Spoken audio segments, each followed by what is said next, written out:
High, সবার preparation কেমন হচ্ছে এটা জিজ্ঞেস করবো, এটা ভাবলে না। আজকের টপিকটা হচ্ছে যে সবার পুজোর প্রিপারেশান কেমন হচ্ছে। যারা গার্লস রা আছো তারা তো মনে হয় প্রিপারেশান তুঙ্গে চলে গেছে পুরো, এবং ছেলেদের তো as usual preparation add usual, মানে সঙ্গে সঙ্গে হয়ে যায় প্রিপারেশান ব্যাপারটা। ঠিক আছে, যারা সিরিয়াস ক্যান্ডিডেট আছো নিটের, যেও ঘুরতে যেও, সব সময় বসে থেকে পড়াশোনাটাও একটা টাফ ব্যাপার, ঘুরতে যেও অবশ্যই। আর যারা 11-এ পড়ছো, পরের বছর নিট দেবে, মানে নেক্সট ইয়ারে নিট দেবে তারা, ঠিক আছে, তারা জুটিয়ে আনন্দ করো এই 3-4টে দিন, কারণ বছরে একবারই আসে।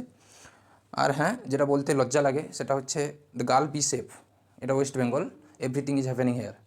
ঠিক আছে, সেফ থেকো তোমরা, একটু গ্রুপে করে ঘোরো, কারণ ঠিক আছে সব কিছুর ঊর্ধ্বে সেফটি জিনিসটা। আচ্ছা, তার সাথেও তোমরা হালকা ফুলকা করে পড়াশোনা করতে থাকো। আচ্ছা, তাহলে আজকে আমরা ইলেকট্রোকেমিস্ট্রির লেকচার নম্বর 6 দেখব। লেকচার নম্বর 5-এ আমরা পড়েছিলাম ল্যাটিমার ডায়াগ্রাম, আই থিঙ্ক লাস্ট গেছিলো। ঠিক আছে, ল্যাটিমার ডায়াগ্রামের পর এবার পড়ব কন্ডাক্টিভিটি বা কন্ডাক্ট্যান্স, রেজিস্টিভিটি, এগুলো। তাহলে কোনো একটা ম্যাটার কি কি হতে পারে, 3টা ভাগে কোনো ম্যাটারকে ভাগ করা যেতে পারে। একটা হচ্ছে কি কন্ডাক্টর, একটা হচ্ছে ইনসুলেটর, আর একটা হচ্ছে সেমিকন্ডাক্টর। আচ্ছা, সেমিকন্ডাক্টরের আবার দুটো ভাগ, একটা হচ্ছে পি টাইপ আর একটা হচ্ছে এন টাইপ। ঠিক আছে, এখানেও পড়বে ডোপিং কী জিনিস, এই টোটাল পার্টটা হচ্ছে ফিজিক্সে আছে। ঠিক আছে, এবং হায়ার ক্লাসের কেমিস্ট্রিতে আছে, তোমাদের কেমিস্ট্রিতে আশা করি নেই। যদি সলিড স্টেট থাকতো, সলিড স্টেটটা তো টপিকটা এখন অফ হয়ে গেছে, তাহলে সলিড স্টেট থাকলে এটা কেমিস্ট্রিতে পড়ানো হতো। ঠিক আছে, তাহলে এটা ফিজিক্সে পড়ানো হবে, যদি থাকে তোমাদের দেখে নিও। P type, N type, doping, এটা পুরো ফিজিক্সের পার্ট। আচ্ছা, ইনসুলেটর হচ্ছে কি do not conduct electricity, do not conduct electricity, ইনসুলেটরের কাজ খতম। আচ্ছা, কন্ডাক্টর আবার দুই ভাগে পড়বো আমরা, একটা হচ্ছে মেটালিক কন্ডাক্টর আর একটা হচ্ছে ইলেকট্রোলাইট কন্ডাক্টর। আবার ইলেকট্রোলাইট দুই ধরনের হবে, একটা হচ্ছে উইক ইলেকট্রোলাইটের কন্ডাক্টিভিটি পড়ব, আর একটা পড়ব স্ট্রং ইলেকট্রোলাইটের কন্ডাক্টর পড়ব, আর একটা আলাদা করে মেটালিক কন্ডাক্টর হালকা করে পড়ানো হবে এখানে। আমাদের মেন মোটো হচ্ছে এই টপিকটার ইলেকট্রোলাইটের কন্ডাক্টর। তাহলে হয়ে গেছে ব্যাপারটা, বুঝতে পারলে? তাহলে মুছলাম।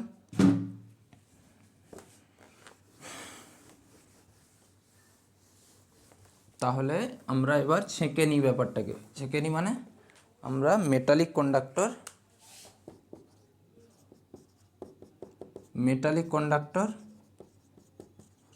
আর ইলেকট্রোলাইট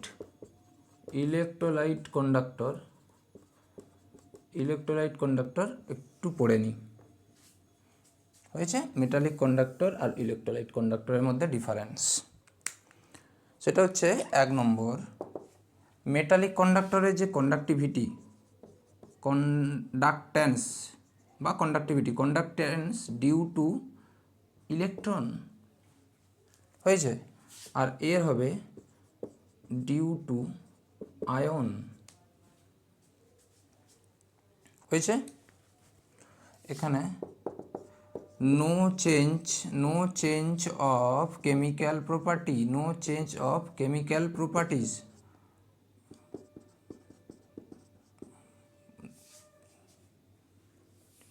হয়েছে। আর এটা হবে change of chemical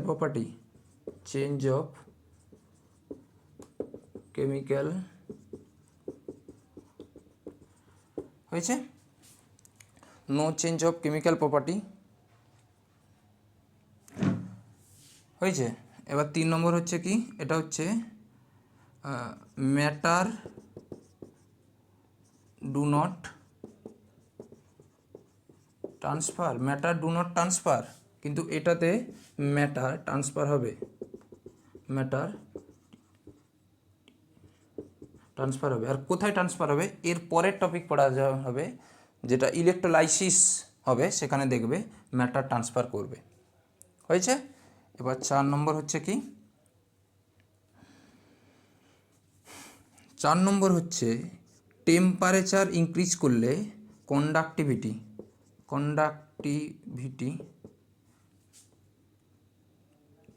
conductivity decrease করবে।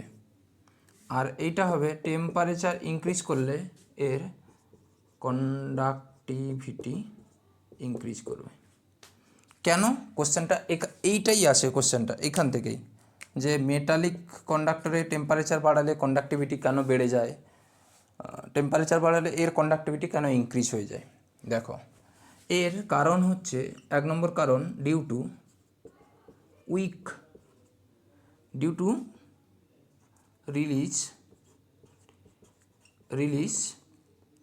Release of solvent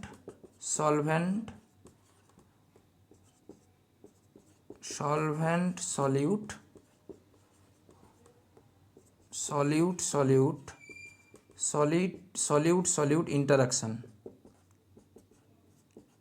interaction low হয়, লো, এর কারণে কন্ডাক্টিভিটি বেড়ে যায়। আচ্ছা, সলিউট কি, একটা সলভেন্ট আর একটা সলভেন্টকে টেনে রেখেছে, তাহলে সে কি ছুটতে পারবে, ফ্রি হতে পারবে? তাহলে যখন কনসেন্ট্রেটটা বেশি থাকবে তখন একে অপরের কাছাকাছি ধরে রেখেছে, তাহলে সে ছুটা বন্ধ হয়ে যাবে। কন্ডাক্ট্যান্স মানে সিম্পলি ছুটা, ফ্রিলি মুভ, এরকম ব্যাপারটা। তাহলে এই সব ইন্টারাকশানগুলো থাকার ফলে কন্ডাক্টিভিটিটা লো হয়ে গেছিলো। আর টেম্পারেচার বাড়ালে এদের মধ্যে বন্ডটা বা ইন্টারাকশানটা উইক হয়ে যাবে, এই জন্য ওরা ভালোভাবে চলাচল করতে পারবে, এই জন্য ইলেকট্রোলাইট কন্ডাক্ট্যান্স বেড়ে যায়। কিন্তু স্যার কোশ্চেন আসবে যে টেম্পারেচার বেড়ে গেলে কন্ডাক্টিভিটি কেন, মেটালিক কন্ডাক্টিভিটি ডিক্রিজ করে যায়?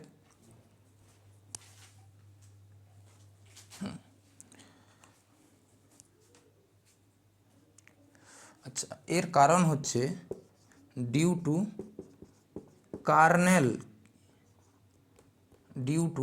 কার্নেল হয়েছে, কার্নেলের কারণে, due to increases of kernel. আচ্ছা, কার্নেল জিনিসটা কি?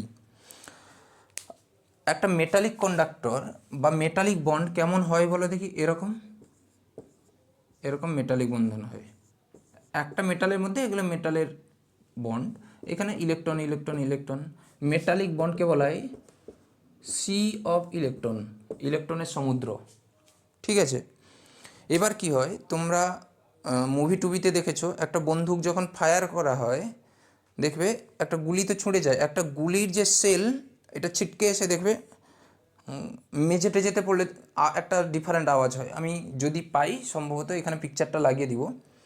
আচ্ছা, এরকম গুলি করার পর দেখবে এরকম একটা সেল বেরাতে থাকে, তাহলে একটা গুলিকে একটা সেলের মধ্যে রাখা হয়, তাহলে যেই গুলিটা বেরিয়ে গেল সেই সেলটা ছিটকে পড়লো, ওই সেলটাই হচ্ছে কার্নেল ইলেকট্রনের ক্ষেত্রে। তাহলে ইলেকট্রন একটা সেলের মধ্যে থাকে, যেই ইলেকট্রনটা বেরিয়ে গেল তাহলে এই সেলটা এই বন্ডের মধ্যে ইনভলভ হয়ে গেল, তাহলে যত টেম্পারেচার বাড়াবো ইলেকট্রন তত বেরাবে, কিন্তু সেল নাম্বারও তো বাড়বে, যেটা ইলেকট্রনটাকে ধরে রেখেছিল।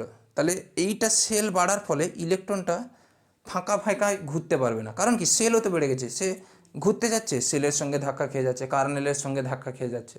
তাহলে যত টেম্পারেচার বাড়াবো কার্নেল সংখ্যা বাড়বে, আর তত ধাক্কা খাবে কার্নেলের সঙ্গে, তাহলে কি মানে কন্ডাক্টেন্সটা আপনি কমে যাবে, মানে ভিড় বেড়ে যাবে। কার্নেলের ভিড় যত বেড়ে যাবে ইলেকট্রনের ফ্লোটা বা কন্ডাক্টেন্সটা তত উইক হয়ে যাবে। তাহলে এইটা ছিল কার্নেল। তাহলে 4 নম্বর পয়েন্ট তাহলে মুছলাম, এটা মুছে দিলাম। তাহলে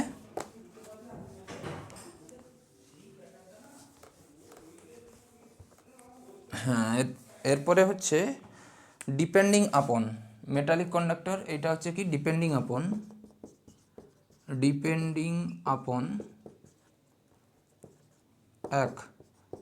এটা হবে ভ্যালেন্স ইলেকট্রনের উপর ডিপেন্ড করবে। ঠিক আছে। 2 নম্বর হচ্ছে কার উপর ডিপেন্ড করবে বলো দেখি, মেটালিক বন্ডের উপর। কিন্তু এইটা ডিপেন্ড করবে কি বলো দেখি, কোনো আয়নের উপর ঠিক আছে, আবার কি সাইজ অফ আয়নের উপর হয়েছে, সি কনসেন্ট্রেশনের উপর, কনসেন্ট্রেশন বাড়লে সাইজ অফ আয়ন বাড়লে, ঠিক আছে, এদের মানে কন্ডাক্ট্যান্সটা কি হয়ে যাবে বলো দেখি, হয়েছে। তারপরে এবিসিডি, ইলেকট্রোলাইটের উপরও সেটা উইক স্ট্রং, উইকের হলে কম হবে, স্ট্রং হলে বেশি হবে, ঠিক আছে।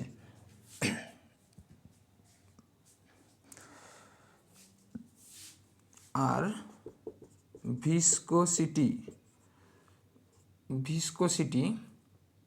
ভিসকোসিটি অফ সলভেন্ট, তাহলে ইলেকট্রোলাইট কন্ডাক্ট্যান্স কার কার উপর ডিপেন্ড করে, এগুলো, বা আয়নটা মুছে দাও, simple, ion of size of ion, concentration, electrolyte, viscosity of solvent, এগুলোর উপর ডিপেন্ড করবে। এই জন্য অনেক কোশ্চেন আসবে দেখবে সাইজ অফ আয়ন, একটা সিম্পল আয়নের সাইজ এবং সেটাকে যদি জলে দিয়ে দেওয়া হয় তার অ্যাকুয়াস আয়নের সাইজ বেড়ে যায়, তাহলে তো একটা রিভার্স অর্ডার হয়ে যায়, ঠিক আছে। এটা যদি পড়ে থাকো জানো, যদি না পড়ে থাকো আমি বলবো ব্যাপারটা। তাহলে এগুলোর উপর ব্যাপারটা হলো। তাহলে এইখানেই মেটালিক কন্ডাক্টরের কাজ ফিনিশ, ঠিক আছে। আমরা ইলেকট্রোলাইট মানে ইলেকট্রোকেমিস্ট্রিতে ইলেকট্রোলাইট কন্ডাক্ট্যান্সের সম্বন্ধে পড়ব।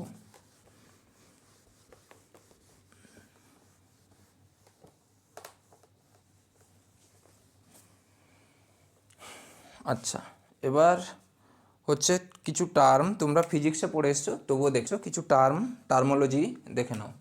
সেটা হচ্ছে 1 নম্বর কি, রেজিস্ট্যান্স, হয়েছে। রেজিস্ট্যান্স একে কি দিয়ে প্রকাশ করা হয় বলো দেখি, আর। এইটা আর ডাইরেক্টলি প্রপোর্শনাল কারের উপর হয় বলো দেখি, লেন্থ, আর ইনভার্সলি প্রপোর্শনাল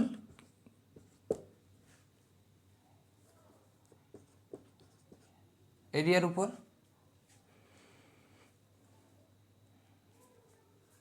হয়েছে। তাহলে রেজিস্ট্যান্স আর ডাইরেক্টলি প্রপোর্শনাল লেন্থ এবং এরিয়ার উপর, হয়েছে। তাহলে রেজিস্ট্যান্স তাহলে লিখতে পারি আর ডাইরেক্টলি প্রপোর্শনাল A/A, হয়েছে। আচ্ছা, আর সমান ডাইরেক্টলি প্রপোর্শনাল হাঁটাতে গেলে একটা রো আসে, রো ইন্টু L/A।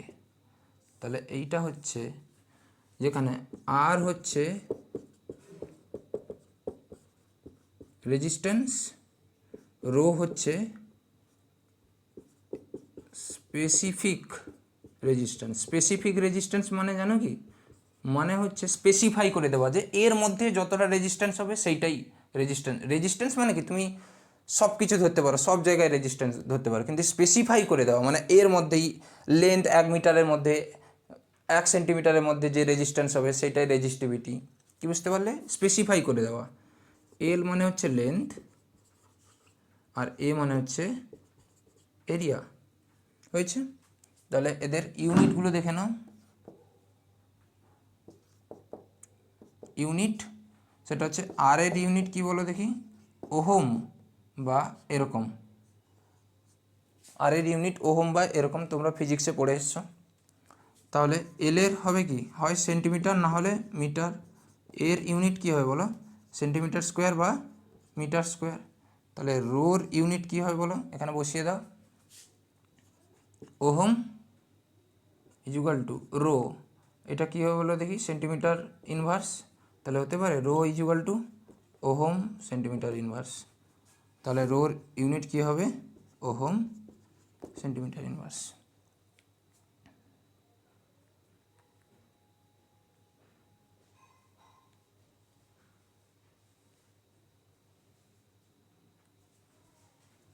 না সরি, তাহলে এইটা এই পাশে যাবে, রোহম সেন্টিমিটার হবে, এটা এই পাশে গেলে এইটা ওহম সেন্টিমিটার ইনভার্স,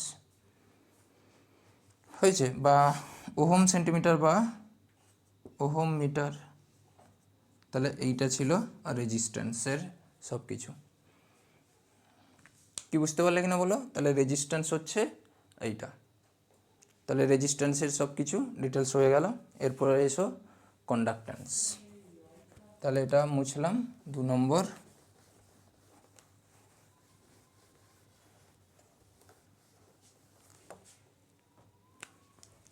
এবার এসো কন্ডাক্ট্যান্স। কন্ডাক্ট্যান্সকে জি দিয়ে প্রকাশ করা হয়, ঠিক আছে। আর কন্ডাক্ট্যান্স মানে হচ্ছে রেজিস্ট্যান্সের উল্টো। রেজিস্ট্যান্স মানে বাধা দেওয়া, কন্ডাক্ট্যান্স মানে ফ্লো করা। তাহলে কাউকে যেতে দেওয়া, কাউকে বাধা দেওয়া, পরস্পরের উল্টো ঘটনা। তাহলে এইটা হচ্ছে রেজিস্ট্যান্স আর কন্ডাক্ট্যান্সের মধ্যে সম্পর্ক। তাহলে কন্ডাক্ট্যান্সের ইউনিট কী হবে বলো? কন্ডাক্ট্যান্সের ইউনিট ওহম ইনভার্স বা মো বা সাইমেন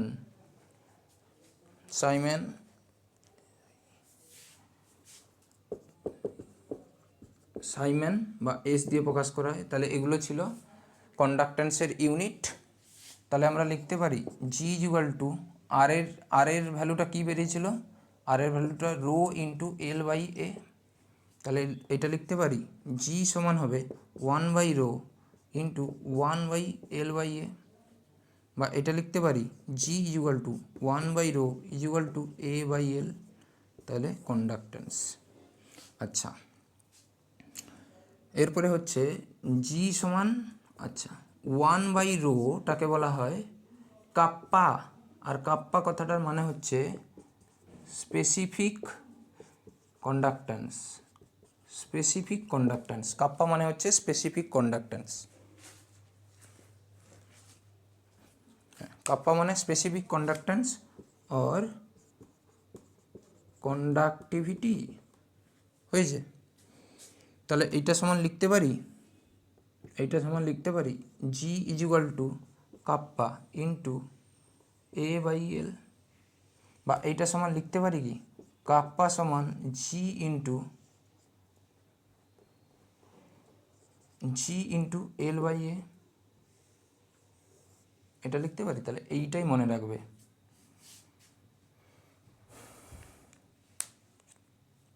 তাহলে মুছলাম।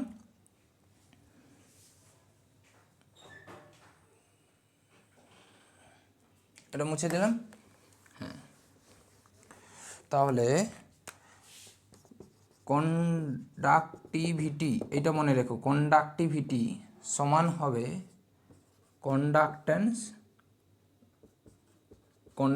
Equal to cell constant. তাহলে সেল কনস্ট্যান্ট কাকে বলা হয়?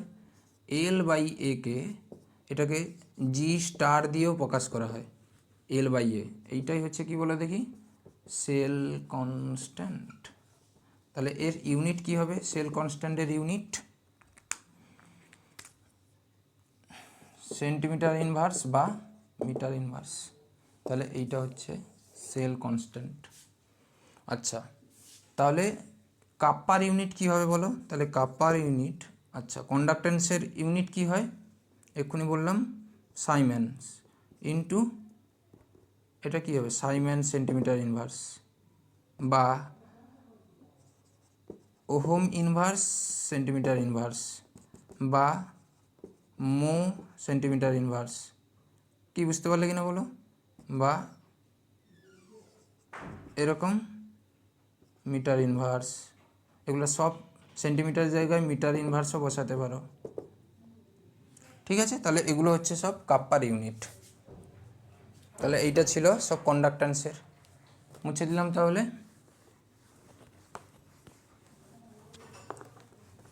আচ্ছা, যদি সেলটা সেম হয়, যদি সেলটা সেম হয়, হয়েছে, যদি সেলটা সেম হয় তাহলে রেজিস্টিভিটি 1 আর K1 সমান হবে R2 আর K2।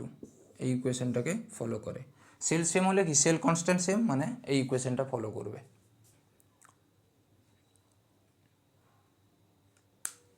হয়েছে।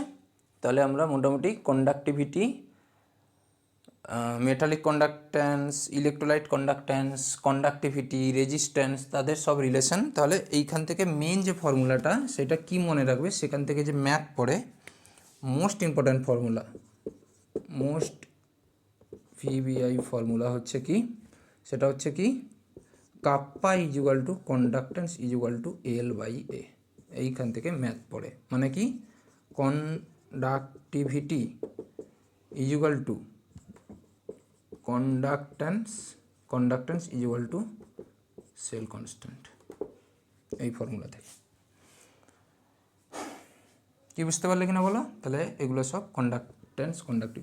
আচ্ছা, অনেকের কোশ্চেন থাকবে যে স্যার কন্ডাক্ট্যান্স আর কন্ডাক্টিভিটির মধ্যে পার্থক্য কি? আচ্ছা, কন্ডাক্ট্যান্স মানে হচ্ছে ধরো এইটা, এই সলিউশনের এইটাই কি বলবো কন্ডাক্ট্যান্স, এই জায়গায় বলবো কন্ডাক্ট্যান্স।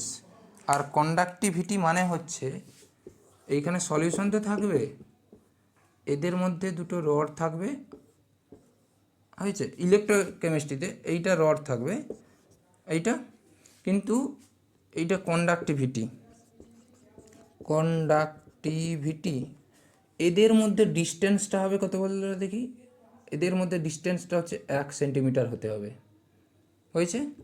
আর এটা এরিয়াটাও এদের মধ্যে যে এরিয়া হতে হবে এ, হয়েছে। এদের মধ্যে একটা স্পেসিফিক লেন্থ থাকবে, মানে এইটা হচ্ছে স্পেসিফিক মানে হচ্ছে লেন্থটা একটা নির্দিষ্ট ভ্যালু থাকবে, এটার কোনো নির্দিষ্ট ভ্যালু থাকবে না, ঠিক আছে। দুটো রড, একটা বড় বিকার নিলাম, দুটো রড বসিয়ে দিলাম না, কিন্তু এখানে তোমাকে দুটো রড বসাতে গেলে নির্দিষ্ট লেন্থের দূরত্বে বসাতে হবে, এই দুটোর যে কতটা এরিয়া নিয়েছি সেটা নিতে হবে। তাহলে এইটা হচ্ছে স্পেসিফাই করে দিচ্ছি, তাহলে এটা হবে কন্ডাক্টিভিটি। আর এখানে কোনো লেন্থটাকে নট স্পেসিফিক, এইটাই সব কিছু তোমাকে কি করতে হবে, স্পেসিফাই করতে হবে, হয়েছে। এটা হলো। আর একটা ব্যাপার বলে দিই, ধরো সেল কনস্ট্যান্ট মাপতে গিয়ে আমি একটা সেল বানিয়েছি, এইটা ধরো এইটা একটা বানিয়েছি আর একটা এই রডটা বানিয়েছি, ঠিক আছে, এই রডটা আর এদের মধ্যে দূরত্ব রেখেছি ধরো 2 সেন্টিমিটার আমি ধরো রেখেছি। তাহলে এবার সেল কনস্ট্যান্ট বের করতে গেলে এল বাই এ, তাহলে এরিয়াটা একটা নির্দিষ্ট নিতে হবে এল বাই, তাহলে কোনটা নেব বলো? কি কোশ্চেন এটা থাকে না যে এই দুটোর মধ্যে কোন সেলটা নেব বলো? আচ্ছা, এরিয়াটা কত নেব? সেন্টিমিটার তো 2 সেন্টিমিটার বসে যাবে, তাহলে এরিয়া কত নেব বলো? এইটা হচ্ছে 6 সেন্টিমিটার স্কোয়ার, এইটা ধরো 10 সেন্টিমিটার স্কোয়ার আছে এরিয়া এদের, তাহলে এরিয়ার জায়গায় কত বসাবো? এলটা তো আমি বসিয়ে দিলাম 2 সেন্টিমিটার, আর এটা কত বসাবো বলো? আচ্ছা, এটা হচ্ছে এদের কমন অবধি নিতে হবে, এইটুকুর কাজ কোনো নেই, কত এর সমান, তাহলে কত নিব? 6 সেন্টিমিটার স্কোয়ার, তাহলে এল বাই কত হবে? 1/3 সেন্টিমিটার ইনভার্স। কি বুঝতে পারলে? তাহলে কোন পার্টটা নেব বলে দেখি? কমন পার্টটা নেব, কমন পার্ট বা সব থেকে স্মলেস্ট পার্টটা নেব, হয়ে গেল। তাহলে এগুলো ছিল সব কন্ডাক্টিভিটির কাজ, ঠিক আছে। তাহলে নেক্সট লেকচারে আমরা মোলার কন্ডাক্টিভিটি, কোলরাস ল, ডিবাই হুকেল-ওনসাগর ইকুয়েশন, ঠিক আছে, এসব নিয়ে করব, এবং উইক এবং স্ট্রং ইলেকট্রোলাইটের গ্রাফের সম্বন্ধে আমরা আলোচনা করব, ঠিক আছে। Thank you.